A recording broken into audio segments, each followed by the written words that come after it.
ইতালির রোমে বৃহত্তর নোয়াখালী জাতীয়তাবাদী আদর্শদের সমর্থকদের নিয়ে ঈদ পুনর্মিলনী ও আলোচনা সভা অনুষ্ঠিত হয়েছে।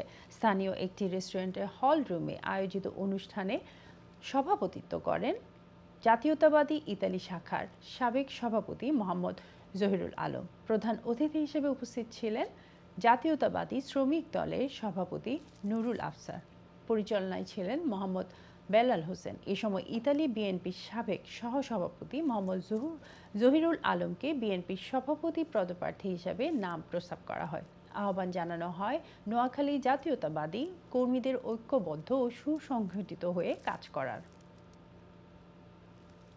ঐক্যবদ্ধ এবং সুশৃঙ্খল জাতীয়তাবাদী দল ইতালি শাখা গঠনে নোয়াখালীর ভূমিকা অতীতের ন্যায় আরও সাবলীল এবং শক্ত এবং অবস্থানের থেকে আমরা একটি প্রার্থী যাচাই বাছাই করে আমাদের জাতীয়তাবাদী দল ইতালি শাখা গঠন করি। আমরা দীর্ঘ সময় সভাপতি পোস্টগুলো ক্যারি করছি। বৃহত্তর নোয়াখালীর বিশাল ব্যাপার। আমরা যদি কৌশলে আমাদের সভাপতি আনতে পারি, আমাদের সেক্রেটারি আনতে পারি, সমস্যা কি? নোয়াখালীবাসী ঐক্যবদ্ধভাবে যেভাবে 1993 সালে লকিত ভাইকে সভাপতি করতে পারছে, এই 2025 সালে ইনশাল্লাহ যদি নির্বাচন হোক আর যেটাই হোক, আপনি আমাদের নোয়াখালী থেকে ইনশাল্লাহ সভাপতি হবে।